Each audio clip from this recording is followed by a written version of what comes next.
Trump was supposed to be dead. That assassin's bullet, Piers, and whoever that sniper assassin was going right for his head. Okay, because as we know, when it comes to assassins, Piers, they want to put out a freaking message. When they shot JFK, they shot him in his throat and then they shot him in his head. That sends a message to the world: don't mess with us. We're the deep state, we're the establishment. You don't do that. God spared his life, Piers. If he was dead, Biden would still be in right now. That walking zombie would still be the president. He would win by a landslide, and they'd probably use the 25th Amendment to get him out to have Kamala. All right, in this clip, we're diving headfirst into a fiery exchange between Vinny and Krystal Ball on Piers Morgan Uncensored. This isn't your typical polite debate. This one's raw, unapologetic, loaded with accusations from deep state conspiracies to calling out hypocrisy surrounding Donald Trump, fascism, and Kamala Harris's role. Vinny comes in hot, painting Trump as a savior spared by divine intervention, while Krystal tries to argue that Trump is a real danger, throwing in accusations of fascism to amp up the stakes. We're about to see Vinny refusing to hold back on his support for Trump, calling out the Democrats for hypocrisy and inaction, while Krystal Ball tries to convince us that Trump's popularity is a threat to democracy itself. And Piers, well, he's right in the middle, playing referee while these two throw political punches. Let's dig in. Now we're in a post-neoliberal world. And so what I'm not talking about a shift to the left. I'm talking about a shift top versus bottom. You know, Trump has his version of fake populism. He's got his villains. He's got his scapegoats, immigrants, cultural elites. Bernie Sanders, when he ran in the Occupy movement, when they were ascendant, talked about the 1%, talked about the millionaires and billionaires, talked about corporate greed, talked about unfettered capitalism. That's the shift that I'm talking about. And we know that it was effective because that Bernie to Trump pipeline, that was real. People who were voting for Bernie Sanders, who were Latinos, who were working class, who were Joe Rogan bros, who were Joe Rogan himself, have now, when faced with the choice between Trumpism and neoliberalism, chosen Trumpism. When faced with the choice between Trumpism and Bernie Sanders left populism, chose left populism every time. Okay. Piers, good morning. You know, Piers, it's always good when your guy wins, and I mean, you spoke with Donald Trump today. I know he's your friend, and it feels good. I know you're not supposed to say it, Piers, but we told you so. Okay, and you guys were talking about this, Hillary. Like, think about what the left did. You diminished the weight behind the name Hitler. Okay, so now this morning, everybody on the left is like, oh my God, Hitler won, and the Nazis are celebrating. All right, but Piers, people like Cenk and all these left, MSNBC, all the hags from freaking The View, they should be calling Trump and thanking him and celebrating. So at least they're going to have something to talk about for the next 4 years, okay? Because these people have no substance. It's just Trump is the bad man. Watch us, listen to us. And I think it's a great day for America, Piers. And I just, you know, he said last night, and I wrote this down, that God spared his life for a reason, and that's to save the country. Because let's not forget really quick, Piers, how we got here, okay? Trump was supposed to be dead. That assassin's bullet, Piers, and whoever that sniper assassin was going right for his head, okay? Because as we know, when it comes to assassins, Piers, they want to put out a freaking message. When they shot JFK, they shot him in his throat and then they shot him in his head. That sends a message to the world: don't mess with us. We're the deep state, we're the establishment. You don't do that. God spared his life, Piers. Vinny comes out strong, declaring Trump's survival as an act of God, a notion that's dripping with sensationalism. It's as if he's setting Trump up as the only force capable of saving America. But let's call it at what it is, a grand, unfiltered swipe at anyone opposing Trump's agenda. He's painting him as a divine warrior here, big words for big impact. If he was dead, Biden would still be in right now. That walking zombie would still be the president. He would win by a landslide, and they'd probably use the 25th Amendment to get him out to have Kamala. She had no business being here. I actually feel bad for her, Piers. She had 7 days to try to sell the world on her being the savior. It didn't work.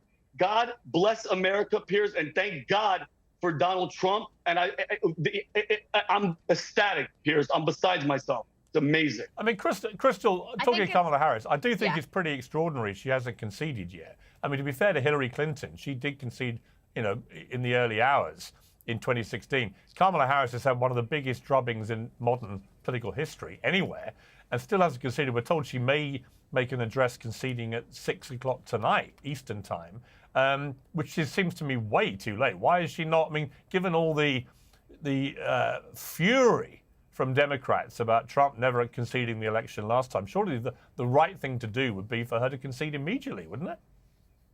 I mean, sure. We know she's going to concede. No one is seriously considering like, oh, she's going to, as vice president, not do the electoral certification, et cetera. So I have no doubt she's going to concede. Democrats are going to say it was free and fair, and they're all going to move forward. I just want to say one thing to Vinny in response to this conversation about fascism, Hitler, et cetera. I think liberals are largely right about the threat that Trump represents. I think they're largely right when they describe his ideology accurately as fascism. And I think it's important we also remember where that conversation but the American about people don't agree Trump's with you. comments. Yeah, Krystal, hold on a the second. I think that I and others overlearned the lesson from 2022, because in 2022, I was saying, oh, look at the economic numbers. Voters are saying economy, inflation, these are number one issues. The economic numbers, by the way, were far worse at that point. And I said, it's a wrap. Like, it's going to be a massive red wave. And then that red wave didn't materialize. So I took from that this issue, which had really been a game changer in terms of the American public in a way that, frankly, I did not anticipate before.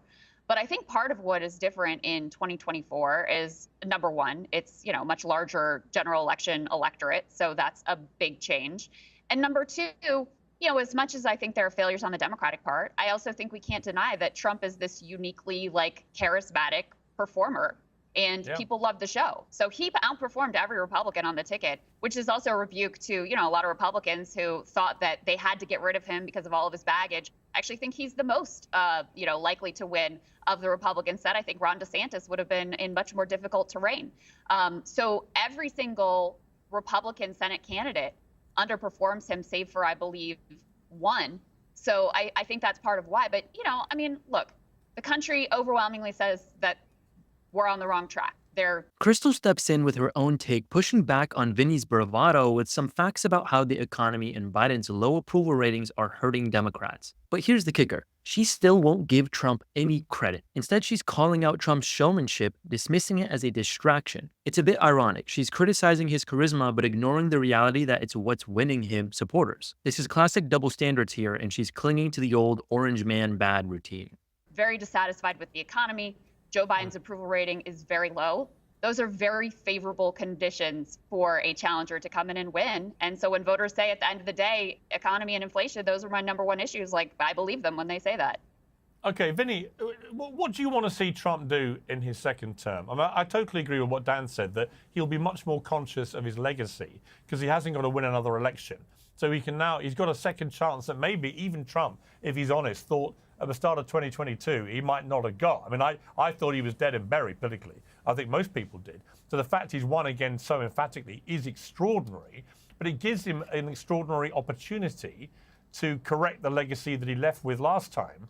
What do you want to see him do, and how important is it to unify America? It's so bitter, it's so divisive, American political discourse now. Would you like to see him bring people into the tent? For example, putting some people perhaps in his cabinet from the other side, bringing people in, being a genuine unifier. Yeah, and Piers, he was already doing it.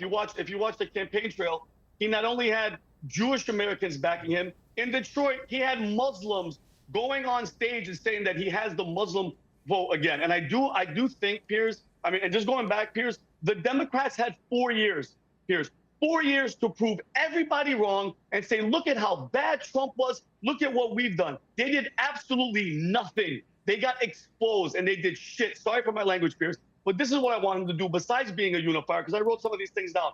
We need election reform. Number one, Piers, the fact that California, Gavin Newsom, has made it illegal to even show your ID to vote speaks volumes on what these people want.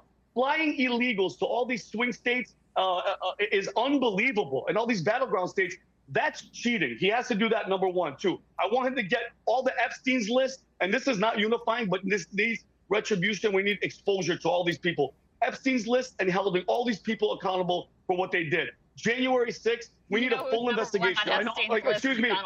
Yeah, okay, listen. Get rid of that bullshit for 10 years. I'm sure that list is really forthcoming. By the way, okay, yeah. Switch everything on Donald Trump. Not Bill Clinton or any of your go-to Democrats. But anyway, let me finish. I called them January 6th. Donald Trump was his best friend for 10 years. So conveniently ignore that. Yeah, okay. Yeah, they were best friends. Yeah. The January 6th investigation, the pipe bomb investigation, Piers, I think he needs to pardon all the people that didn't do anything wrong that were just standing there. They got freaking 20 years in prison. Yeah. Oh my God. Yeah, it was an insurrection. No guns, no nothing. Nobody got killed. The only person that got killed. And now Vinny's bringing up January 6th, throwing down that it wasn't an insurrection because, in his words, no guns, no nothing. It's a provocative move, and he's tearing into what he sees as a leftist overreaction, basically arguing that Democrats are blowing it out of proportion. This one's purely aimed at riling up Trump's base. He's saying they're persecuted for just showing up. It's a polarizing line, but no doubt Vinny's feeding red meat to his audience with this take. The trouble, Vinny, the trouble is, it's so funny though. Well, hang on. I'll tell you what. It starts with like, oh, we're going to be unified, and then it's like, here's who I want retribution. Well, that's the point I was going to make, Vinny. Because she wants us to forget. No, because you want us to forget. Classic. You want us to forget. No. It's classic because you, guess what? You guys don't want accountability. You don't want accountability. No. Let me finish. You don't want accountability. And that's what you Democrats do. Yeah, accountability for all the bullshit. This doesn't sound very unifying now. Let me just hang on, please. Hang on, just time out. I'd love to hear your guys' opinion down in the comments below if you agree or disagree with a lot of the points that were made in this specific clip. Always like to hear other people's opinion. Be sure to give us a like and subscribe. It really helps out the channel, and we'll see you guys in the next one.